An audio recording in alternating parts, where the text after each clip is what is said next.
Məskətdə, yəni Omanın paytaxtında İran və ABŞ nümayəndələri müzakirələrə başladılar və birinci raund sona çatdı. Müzakirələrin nəticəsi nə oldu? Davam edəcək yoxsa yox və iki tərəf razılaşma əldə edə biləcəklərmi? Bu suallar bu günlər medialarda əks olunan suallardır və biz bugün Üz-Üzə podkastında Bulaq TV-də bunu cavablandırmaq üçün sizin xidmətinizdəyik. Mən də öz növbəmdə salamlayıram hər birinizi, xoş gördük. İnşallah elə sən başlayarsan qeydləri. Dünən Doktor Ərakçi İran heyətinin başçısı idi. İran İslam Respublikasının Xarici İşlər Naziri və qarşı tərəfdə də Vitkov, ABŞ prezidentinin xüsusi nümayəndəsi və Kushner ki, onun yeznəsidir. Bu heyətə ABŞ tərəfinin heyətinə başçılıq edirdilər.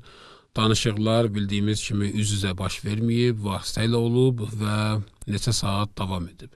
Nəticə nə olub, razılıq əldə olunacaqmı, olmayacaq və bunun haqqında olan qeydləri inşallah buyurarsan.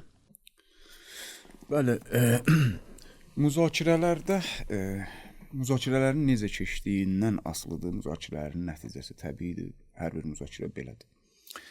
Amma həm müzakirələrdə nələrin baş verdiyini və necə keçdiyini və bunun da belə deyək, dolayısıyla bunun nəticəsi olaraq nə nəticə hasil ola biləcəyini, bizi nələr gözləyə biləcəyini yaxşı təhlil etmək üçün müzakirələrdən öncə baş verənlərə qısaca baxmaq lazımdır, hər iki tərəfin mövqeyinə.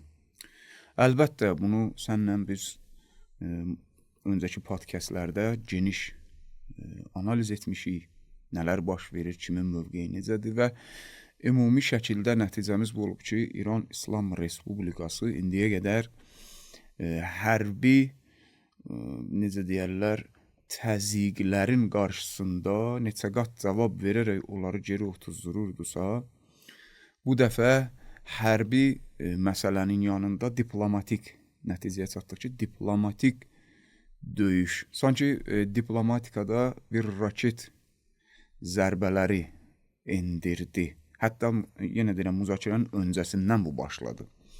Belə ki, qısaca olaraq baxsaq, xronoloji, Amerika həmişə olduğu kimi təhdid və təhdidi daha da gücləndirmə, müxtəlif səbəblərdən ki, buna da toxunduq, bu metodikanı işlətməyə başladı, müxtəlif donanmalarını gətirdi, qırıcı daşıyan, nə bilim, müdafiə donanmaları, eskort falan, 11, sonra sən dedin 20, 20-dən çox. Getdikcə də təzyiqi çoxaltdı və biz elə sənlə də o vaxt deyirdik ki, o podkastlarda deyirdik ki, bu səbəb məxsusən həm bölgədə, həm də İranın daxilindəki həm siyasi, həm iqtisadi atmosferanı gərginlikdə saxlayaraq İranın iqtisadi ağır cərrahiyyə əməliyyatına başladığı bu dövrdə bu əməliyyatı ən azı gecikdirmək və insanları yenidən etiraza sövq etmək hədəfi daşıyırdı. Amma baş verənlərin bu biri tərəfi də çox mühim idi. O tərəf Amerika, bu tərəf İran. İran neylədi? Keçən podkastda da toxunduq və sən məxsusən bir şeyə işarə vurdun. Cənab Ərakçiyə bir haşiyə açdın, mötərizə açdın məxsusi. Cənab Ərakçi başda olmaqla İranın diplomatikası bu dəfə meydan və diplomatika məsələsini elə bir şəkildə müttəhid və vəhdət şəklində göstərdi və Ərakçinin timsalında məxsusən mən qeyd etmək istəyərdim bunu, bu baş verdi. Başladılar İran həm hərbi meydanda təhdidlərinə təhdidlə cavab verməyə və bu həm də cənab Ərakçının göndərdiyi diplomatik arenada göndərdiyi mesajlar hal-hazırda dəfələrlə biz danışdığımız kimi sosial bazası bir dənə də olsun tabutla qığılcım vurulub partlamağa hazır olan Amerikanın daxilinə yönəlmiş çox hesablanmış siyasi çıxışlar elədi cənab Ərakçı. Buna bundan cavab verdi. Sonra onlar biraz təzyiqi artırdılar, yenə də psixoloji təzyiqi.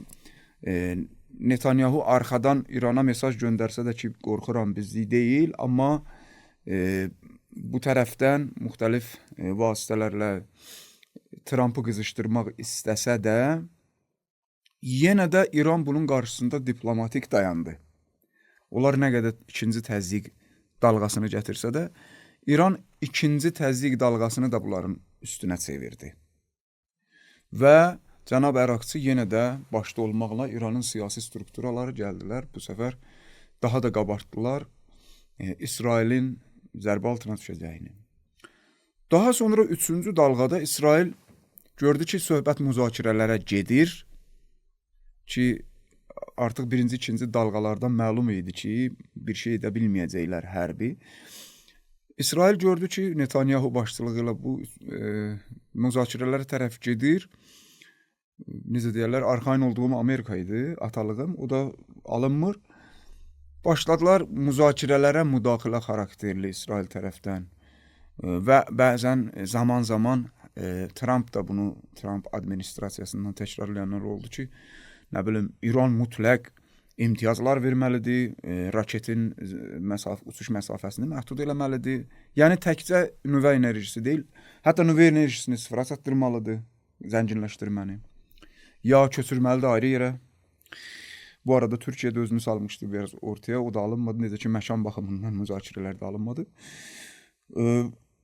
Raket məsələsini atdılar ortaya, İsraili tanımaq məsələsini əl götürmək, yəni İranın necə deyərlər, ideoloji müttəfiqlərindən əl götürmək. Bu dalğanı istədilər medialarda yaratsınlar, məxsusən Siyonist rejim tərəfindən. Bu dalğaya da cənab Ərakçı başda olmaqla İranın diplomatiyası meydanın kənarında yenə.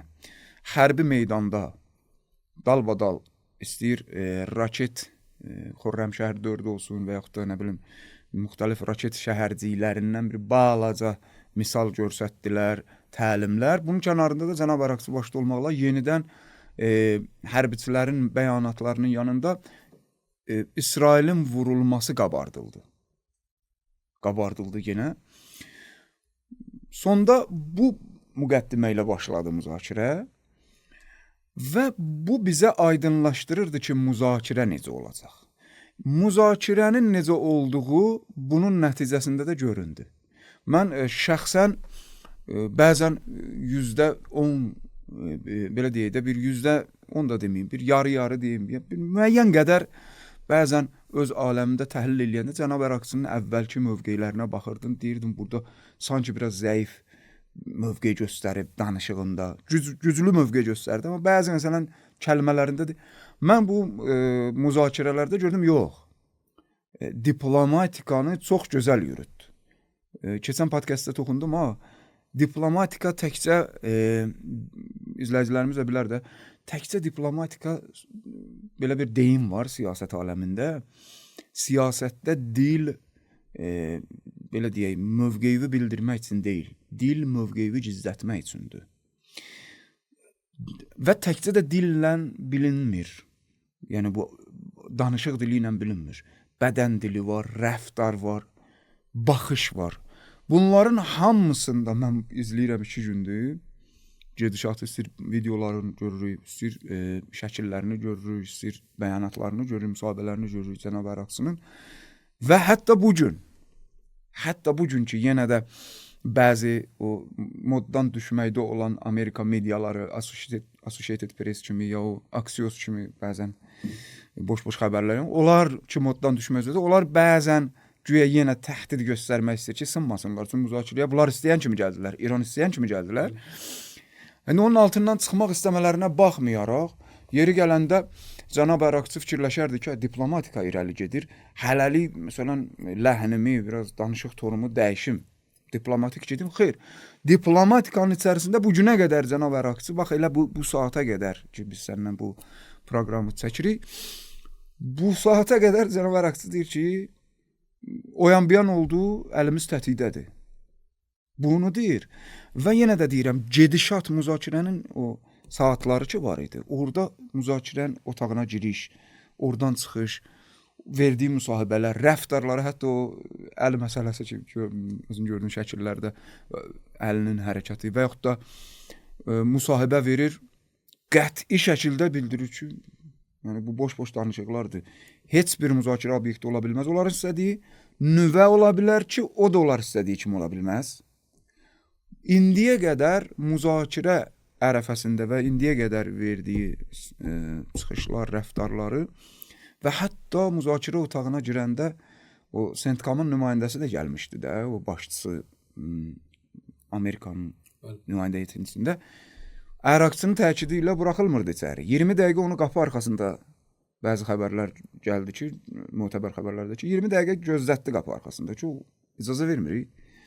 Amma sonra Ommanla o da bir siyasi rəftar idi. Omman tərəfi gəlib əraqçıdan xahiş eləyəndən sonra icazə verdi. Bu bir daha dünyaya nəyə göstərdi? Mən onu demək istəyirəm ki, bax, müzakirəyə qədər və müzakirə ərəfəsindəki İranın, məxsusən də cənab əraqçının diplomatik döyüş formasındakı rəftarları, qarşı tərəfə rəcəz oxumaq rəftarları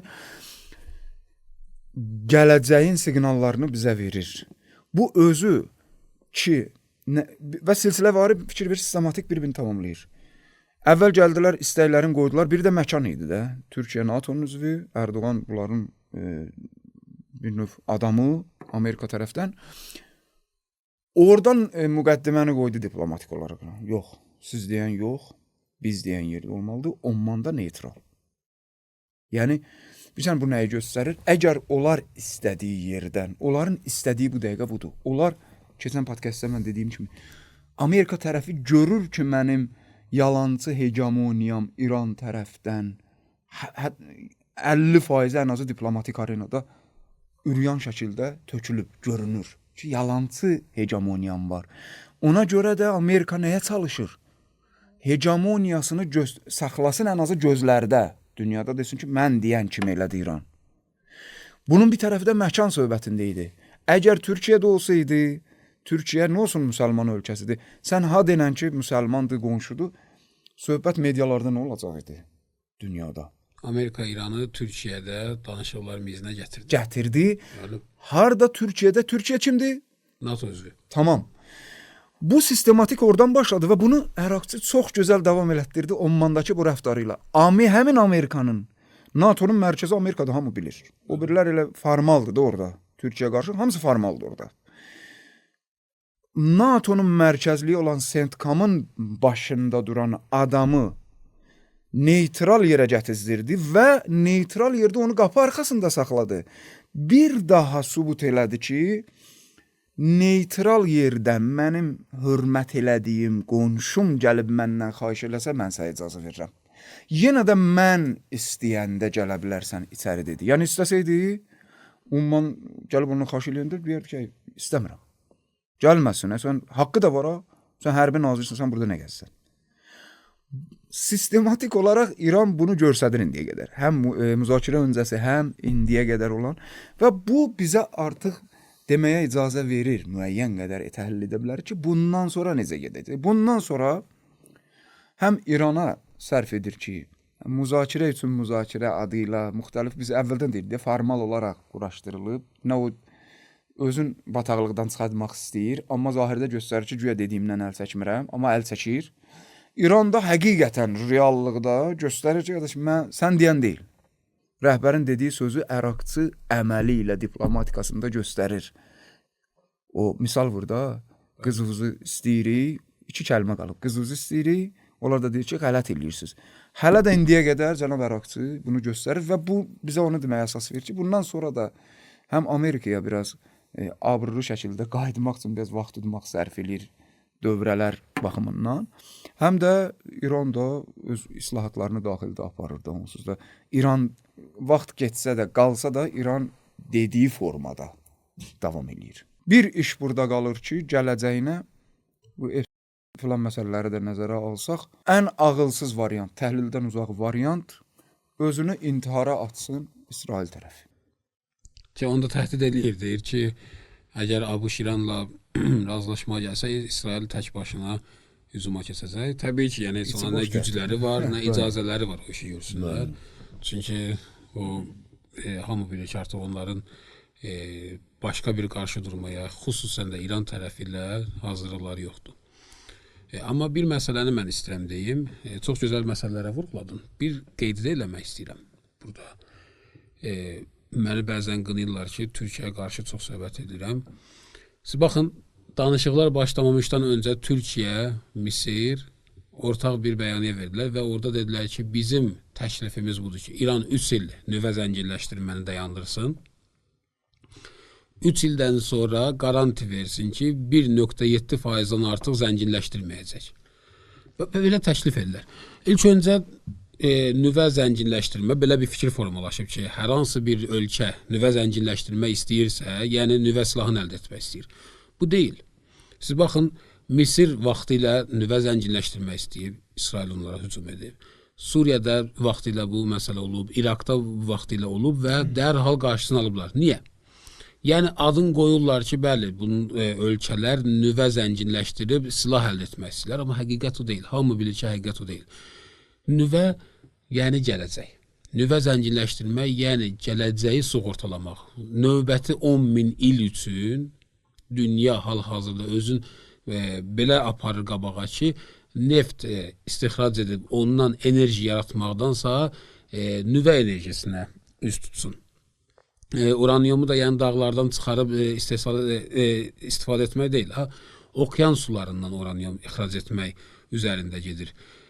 Və onun üçündür ki, neft heyfdir. Siz baxın, bu oturduğumuz oturacaqlar, bu mikrofonlar, bu kameralar, işıqlar, hamısı neftdən yaranıb. Hamısı və nefti yanacaq üçün, enerji üçün istifadə etmək həqiqətən heyfdir və israfdır və neftin də bir sonu var. Neftin də tükənmə həddi var və neft yataqları da bir vaxt qutaracaq. Ona görə İran nüvə zənginləşdirməyin üstündəki bu qədər israrlıdır, həqiqətdə öz ölkəsinin, öz xalqının gələcəyi üçün, öz belə deyək, mentalitetini yaşamaq üçün nüvənin üzərində, bu qədər nüvə zənginləşdirməyin üzərində necə deyirlər, cəhd edir və təkidi var. Necə ki, İran deyir ki, mən 20%-dan aşağı zənginləşdirmək şərtini qəbul edirəm. Niyə? Çünki sülh yönüllü istifadə etmək istəyir bundan. Qarşı tərəf də onun üçün istəmir. Çünki gələcək o ölkələrə məxsusdur ki, orada nüvə sənayesi və nüvə zənginləşdirmə, nüvə enerjilərinə aid infrastrukturlar var. Gələcək, dünyanın gələcəyi bu ölkələrə aiddir. Və istəmirlər ki, İran və ya hər hansı bir müsəlman ölkə onların içində olsun. İndi siz baxın, 1.7% zənginləşdirmə şərtini Türkiyəyə qoyur İrana. Belə bir müsəlman gəlib Amerikanın xeyrinə, yəni belə bir təklif edir. Hansı ki özləri... Özdə 3 ildən sonra hələ. Bəli, hələ 3 ildən sonra. Silah hazırlaşsınlar, onlar işləri... Onlar özlərini hazırlasınlar yeni bir hücuma və sair məsələlərə görə ki, bu 3 ildə vaxt alır onlar üçün. Yəni, Amerikanın özü Barack Obama'nın vaxtında ki, İranla nüvə sazişini imzalamışdı, onlar özləri 3.7-də dayanmışlar. Yəni, Erdoğan və dövləti hal-hazır etdiyi təklifləri Barack Obama qədər də deyirlər bu müsəlman qonşular. Bu, yəni, sonra deyirlər ki, niyə Türkiyəyə qarşı bu qədər siz pis danışırsınız və yəni, azı ədəbiyyatla danışırsınız. Siz baxın, bu hansı dostluqdur? İki də ki, Omanda olan danışıqlar niyə israrla Oman idi? Bir məsələsini çox gözəl vurguladın ki, NATO ölkəsi olan və siz dediyiniz yer olmasın. İkinci məsələ də budur ki, İran həmişə deyir ki, biz danışıqlardaydık ki, bizə hücum oldu. Biz 2 gün sonra Omanda, Məskətdə görüşəcəkdik, İsrail qəfil bizə hücum etdi, 12 günlük müharibəni başlatdı. Ona görə, keçən podkastda da bunu qeyd etdim. Yəni, təzə bir söz yoxdur deməyə. Keçən dəfə nə danışmışdıqsa, oradan davam etməyə hazır və sizin də haqqınız yoxdur. Siz də təzə bir söz də deyə bilməzsiniz. Gördük ki, mən çox gördüm, yazırdılar Bulaq TV-də, istər Facebookda, istər Instagramda, hətta şəxsi də yazırdılar ki, əgər bu şərtlər ki, biz görünüşdə görürük, məhz olduğu kimi görünsə, İranın xeyrinədir. Amma uran zənginlənmiş, o 60% zənginlənmiş, o 400 kilo urandan getsə söhbət və İran onu təhvil verməkdən razılaşması əldə etsə, bəli, bu ABŞ-ın xeyrinə olacaq. İlk öncə onu deyim ki, İran ilk gündən, 12 günlük müharibə qutarandan sonra, siz baxın, Trump hər yerdə deyir ki, mən İranın nüvə zənginlənməsinin qarşısını aldım və sıfıra çatdırdım. Harada oturdu deyir. Yəni, istər Avropalılarla görüşdə olsun, istər daxildə görüşdə, hər hansı bir çıxışda gəlib Cristiano Ronaldo'la görüşündə B2-lər göstərdi ki, mən İran zənginləşdirməsinin bu təyyarələrdən qarşısını aldım. Yəni bir futbolçuya göstərir və bir futbolçuyla görüşündə belə İranın zənginlənməsinin qarşısını aldığını iddia edir. Xalq qazanmaq. Bəli. İlk öncə də kim dedi ki, bu əməliyyat, o B2-lər gəlib Fordonu vurmaq əməliyyatı uğursuz oldu? CNN-ə öz ali rütbəli komandirlərindən biri ki, adı təəssüfat ki, yadımda deyil və qeyd eləməmişəm. Bəli, FBI-dən olmalı idi səhv. Deyəsən, bəli. CIA-dən idi. Və o gəlir sızdırır. Niyə sızdırır? Baxın, bir yüksək rütbəli bir hərbiçi baxır, deyir ki, İran tərəf bizə baxıb lağa qoyur. Biz gülür ki, bunlar bir dənə nümayiş xarakterli bir hücum etdilər və bunların prezidenti oturub durur, bu nümayişdən danışır. Və Çin görür, Rusiya görür, dünya görür və təbii ki, hərbi ekspertlər Donald Trump'ın söhbətlərinə baxmırlar. Onlar öz kəşfiyyat məlumatlarına, onlar öz hərbi analitiklərinə baxıb fikir bildirirlər. Və o hərbi komandir ki, CNN-ə sızdırır ki, yəni uğursuz olub əməliyyat, əslində Amerikanın və Amerikanın hərbi gücünün abrını qazanmaq üçündür ki, dərhal Donald Trump onu işdən çıxarır və onun hərbi dərəcələr əldən alır. İnşallah gələn podkastda o şəxsin adını mən tapıb deyərəm. Neçə aylar bunlar gəlib deyirdilər ki, biz zənginləşdirdik, İranın nüvə obyektlərini biz məhv etdik. Sonra gəlib İrandan müzakirə istəyirlər. İran da deyirdi, məhv edibsən də. Nəyə görürsün? Necə ki, ali məqamlı rəhbər buyurdu ki, onlar deyirlər ki, bizim hərbi obyektlərimizi məhv etdilər. Qoyun elə də fikirləşsinlər. O xəyalında deyir. O xəyalında yaşasınlar. Yəni geri çəkiliş başqa. Siz demirsiniz məhv edibsiz. Allah kömək olsun, məhv edibsiz. Danışılası bir şey qalmayıb. Bəli. Və gördük ki, o Fordonun da, Nətənzin də, İsfahanın da 3 nüvə obyektinə ki, bu 12 günlük müharibədə hücum olmuşdu. Üstündəki dağıntıları İran götürmürdü və inşaatı yenidən başlamırdı. Və səbəbin də nüvə beynəlxalq agentliyi soruşanda deyirdilər ki, təhlükəlidir. Sızma ola bilər. Onun radiosu burada necə deyirlər, şüası və buradakı o xalqa və o yaşayanlara ziyan ola bilər. Ona görə biz hələ ora daxil ola bilmirik. Və doktor Əraksa deyir ki, bəli, o çox ciddi zərbələr vurublar. Donald Trump'ın öz sözü ilə ringin qırağına çəkib vururdular ki, danışıqlar nüvə bizim nüvə sənayemizin, nüvə obyektlərimizi məhv edibsən. Və biraz öncə qayıdaq, öncəki podkastda dediyim kimi, Donald Trump gələndən bu günə qədər deyib ki, İrana ki, siz şərtsiz təslim olun, mən də qarşısında sizə rəhm eləyəcəm, sizə hücum etməyəcəm. Ki, ali məqamlı rəhbərin o buyurduğu söz orada ki, sən də qeyd etdin. Deyir ki, biz Amerikalılarla 2 cümlədə qalıb sözümüz. Onlar deyirlər, biz deyirik, qızı istiyorlar, deyirlər, qələt eyirsiniz. Yəni, onlar deyirlər ki, təslim olun, İran xalqı da, İran İslam Respublikası deyir ki, siz qələt edirsiniz. Yəni, bu danışıqların başlamağına və nəticəsinə bir teatrdır. Heç vaxt qərar deyil ki, İranla ABŞ həqiqi bir razılaşma əldə etsinlər. Çünki bunların, deyirəm, yəni, Çinlə ABŞ-ın davası iqtisadidir. Rusiya ilə ABŞ-ın savaşı həmişə güc üzərində olub. İranla ABŞ savaşı ideolojidir. Köklüdür və ideolojiya savaşıdır. İkisindən biri qalmalı. Bu heç vaxt qərar deyil ki, bu iki güc bir-biri ilə bir razılaşma əldə etsinlər və həmişəlik bu bir sülhə əldə edə bilsinlər. Necə ki, 12 günlük savaşı başlatdılar ki, həmən o ya təslim olun, ya siz məhv edəcəyik, gördülər faydası yoxdur, savaşı başlatdılar, savaşda məğlub oldular, atəşkəs üçün yalvardılar, ondan sonra yenə təhdid etdilər, belə edəcəyik, elə edəcəyik, gördülər faydası yoxdur, ölkə daxilində ixtişaş yaratdılar, xaricdən silahlı daxil etdilər ölkənin içinə, onunla da gördülər faydası yoxdur və hərbi gəmilərini, donanmasını, təyyarələrini, hamısını gətirdi bölgədə, yerləşdirdi, yenə də təhdid etdi və gördü, yenə də faydası yoxdur və qalıb, həqiqətən ABŞ qalıb ki, bu İranla biz nə edə bilərik, İranı necə zərərsizləşdirə bilərik, həqiqətən də onu bilmirlər. Və artıq bir şey də deyim ki, onlar özləri etiraf edirlər ki, biz İran İslam Respublikasını aradan apara bilmərik. İran İslam Respublikasının sadəcə inkişafının qabağını almağa çalışırlar bunlar. Gecikdirmək. Bəli, gecikdirsinlər. Özləri üçün bir zaman almaq üçün çalışırlar. Tamamilə düz. İndi qayıdaq o danışıqlara. Danışıqlar ilə dediyimiz kimi Oman'da baş verdi. Sən də bəzi səbəbləri qeyd etdin. Mən də sözü və qüvvəsilə bir-iki qeyd əlavə etdim. Danışıqların özünə gedəndə Doktor Əraksi. Doktor Əraksi haqqında bunu da qeyd edim ki, Doktor Əraksi diplomat olmamışdan öncə Keşikçilər Korpusunun üzvü idi. Yəni bu prestij biz ondan görürük. Bu necə deyirlər? O məktəbdən çıxıb. Bəli, bu məktəbdən çıxıb. Bu İnqilab Keşikçilər. İnqilab Keşikçilər Korpusunun üzvü olub vaxtilə. Və onun danışıqlarına ki biz baxırıq, qarşı tərəfdə də İranın danışıqlarının ABŞ tərəfinin danışıqlarına biz bir diqqət edək. O kəslər ki, deyirlər ki, əgər İran uranın təhvil verəcəksə, zənginlənmiş uranı təhvil verəcəksə, İran məğlubdur burada. Onu demək istəyirəm. Doktor Əraksi dedi ki, biz nüvə zənginləşdirmək mövzusunda danışmağa hazırıq. Sıfıra yendirməyəcəyik. O 400 kilo İrandan çıxmayacaq. Raketlər bizim ölkəmizin, müdafiəmiz üçün əsas bir məsələdir və o haqda danışıqları heç bir şəkildə qəbul etmirik və bizim öz müttəfiqlərimiz haqqında da heç bir danışığımız yoxdur. Yalnız və yalnız nüvə zənginləşdirilməsinin faizini məhdudlaşdırma üzərində danışacaq. Çünki onsuz da İranın nüvə silahını əldə etmək fikri yoxdur ki, istəsəydi 20 il bundan öncə əldə edərdi.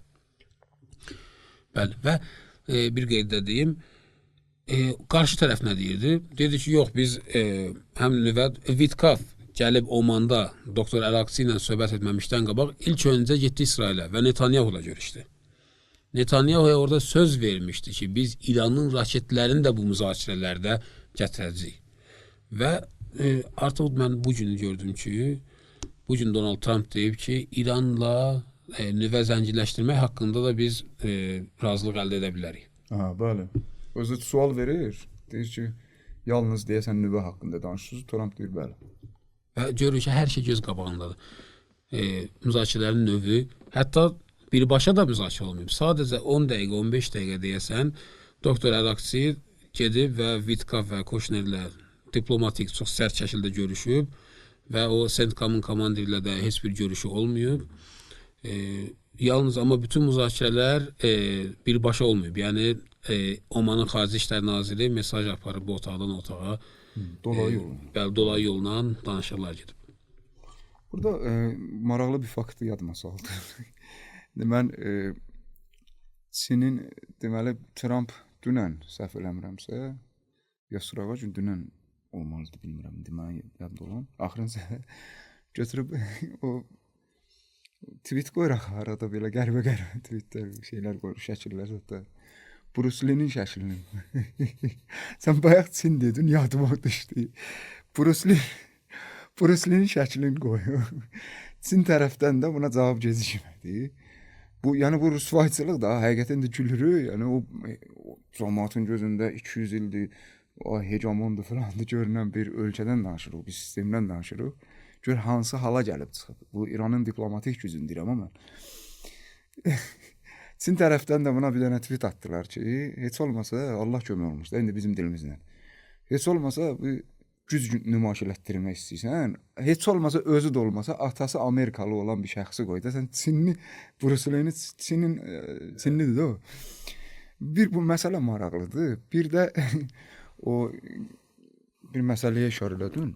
Yenə mənim yadıma düşdü İran diplomatikasının və cənab Əraksinin deyirsən görüşmələri filan. Qarşı tərəfi o keçən podkastda mən dedim o Trump'ın o ticarət kitabı, ticarətlə bağlı kitabında qarşı tərəfi gic eləmək, nokaut vəziyyətinə salıb axırda bezdirib ondan istədiyi almaq ki, mən dedim orada İran bunun əksini bunlara çevirib. Həqiqətən də bu diplomatiyanı göstərir. Nə ilə?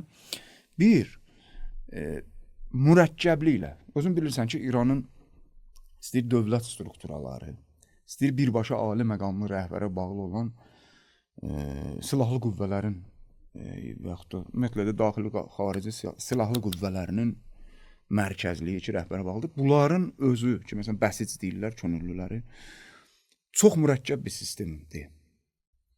Həm siyasətində çox mürəkkəbdir, həm də necə deyirlər, hərbi sistemində, yəni meydan və diplomatikada çox mürəkkəbdirlər. Bir bu faktor onları giz etmə kampaniyasını özlərinə döndərir. Bir də yenə də bayaq dediyimə qayıdıram, sənin sözündən yenə yadıma düşdü o. Ali məqamlı rəhbər deyir ki, Siz Trump'ı deyir də, deyir belə deyir də, o başdan xarab bizim təbirimizlə. Orada deyir ki, vurub hamısını nabud eləmişik, məhv eləmişik, İranın nüvə obyektlərini. Öz xam xəyalında qal. Fikir ver. Cənab Ərakçı çıxıb nə deyir? Deyir, hə də nabud eləyiblər, ağır xəsarət vurublar. Zahirə baxsan ki, bu rəhbərin sözü ilə tamamən paradoksdur. Yəni paradoksal bir şeydir. Amma xeyr. O bir sözə toxunlar, ringin küncünə dirəmək. Bəzən yox. Həmişə biri var, mən ikimiz otururuq, bir məsələ barəsində debat edirik, bir bəhsimiz var. Bir var, dəlil gətirirəm sənə. Ya sən mənə istidlal gətirirsən. Bu özündə dəyərli bir şeydir. Amma bir də var, mən bu prosesdə elə bir söz buraxıram ki, özüm də bilirəm, amma düz deyil. Amma sən o düz deyili düz kimi mən ta bəhsin axırına qədər, debatın axırına can vurursan mənim başıma, mən danışmağa sözüm olmur. İndi siyasi arenada əslində Cənab Ərakçının sözü əslində rəhbərin sözünü tamamlayır. O baxımdan ki, biri var belə detallarla baxasan, cüz'i siyasət kimi, bir də var İranın ümumi diplomatikasına baxasan ki, rəhbərdən başlayır ta Ərakçı filan. Ümumi baxanda sistematikdir. Rəhbər bu tərəfdən onlara ot vurur, deyir ki, sən git o xəyallarından yaşa. Onlar bu sözdən tutmaq istəyir, Ərakçı deyir ki, ay dünya, görürsünüz, Trump demir, dağıtmışıq. Bəli də ağır xəsarət vurublar. Hətta bizə o xəsarətin məbləğini ödəməlidirlər bunlar. Demirsən, xəsarət vurmuşam. Gör nə qədər siyasi bəhrə aparır oradan. Həm qəramət deyirlər də pulun istəyirəm, zərəri ödəməlisən. Həm o İranın İsrailə vurduğu milyonlarla həssas kəşfiyyat sənədlərində nə çıxdı? Grossi kimin adamı idi? Mossad'a məlumat göndərilmiş İranın şeylərindən, bu obyektlər. Birbaşa casuslıq eləyir. Həm də Grossinin ağzının üstündən vurdu Cənab Ərakçı o söhbətdə. Yox, olmaz, şualanma ola bilər, ora nəzarət olmaz. Gör necə saxlayıb iki yolun arasında. Amerika oranın zərərini ödəsin, biz təmir edək. Bəs mənası belə çıxır ki, indi xarici aləmə deyir ha. Mənası belə çıxır ki, Amerika zərər ödəməyincə biz oranı təmir etməyəcəyik. Bəlkə də içəridə özləri təmir edirlər, amma siyasət aləmində gəl sübut elə. Onlar ödəməyincə biz təmir etməyəcəyik və ağır zərbə dəyib və buna görə də nə qədər ki biz təmir etməyəcəyik, Beynəlxalq Atom Agentliyi Grossi heç bir haqqı yoxdur ora barəsində danışsın ki, oranı gələk test eləyə görə nə var nə yox. Özləri də bilirlər. Bilirlər ki, orada heç bir ciddi ziyan almayıb. Çünki 400 kilo urandır. Yəni o saxlanılan qablara zərrə qədər bir zərbə dəysəydi, onun sızıntısını dərhal müşahidə edə bilərdik. Məsələ odur. Bir məsələ var, deyir. Onları bu vəziyyətə salıb Cənab Ərakçının başçılığı ilə diplomatikası, İranın diplomatik heyəti. Bilirsən nə vəziyyətə, bizdə bir məsələ var, deyir, and içə bilərəm, amma sübut eləyənmərəm. Onlar hamısı özünü öldürür. Yox, o bilirlər ki, ciddi ziyan dəyməyib. O birincisi o israrlarıdır ki, gəlib baxmaq istəyirlər ki, nə baş verib. İkincisi bu danışıqlardır. Əgər məhv edibsinizsə, artıq nəyə danışmaq istəyirsiniz? Və danışıqlar, yəni belə deyək, sonun belə nəticələndirək ki, artıq zamanda çox çəkir. Yəni sadəcə bir sirkdir. Amerika vəziyyətdən çıxmaq üçün, gətirdiyi donanmaları geri çəkmək üçün bir bəhanə istəyir və bu danışıqlar başlayıb. Necə ki, Doktor Ərakçının özü də açıqlanmasında dedi ki, o qədər biz qarşı tərəfə güvənsizik. Çünki bizi müzakirənin ortasında vurublar.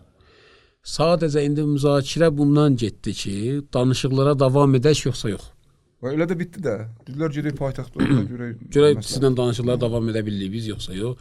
Və əlhəmdülillah bu səfər də yəni başucalıqla çıxdı İran İslam Respublikası və İnşallah bundan sonra da elə öncə də olduğu kimi ali məqamlı rəhbərin başçılığı ilə bu nailiyyətlər və qələbələr daha da çox olar. İnşallah. Necə ki, son çıxışlarından birində rəhbər vurguladı ki, inşallah tezliklə qələbə dadını dadarıq. İnşallah. Bir qeydin yoxdursa elə burada. Kifayətdir məncə. Əziz izləyicilər, bizim podkastımız burada da sona çatdı.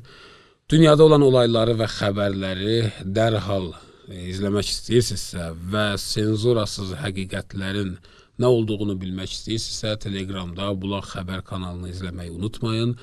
Linkini burada mənim əməkdaşlarım sizin üçün yazacaq. Üzv olmaqla və paylaşmaqla bizə dəstək ola bilərsiniz. Allah'a emanet olun.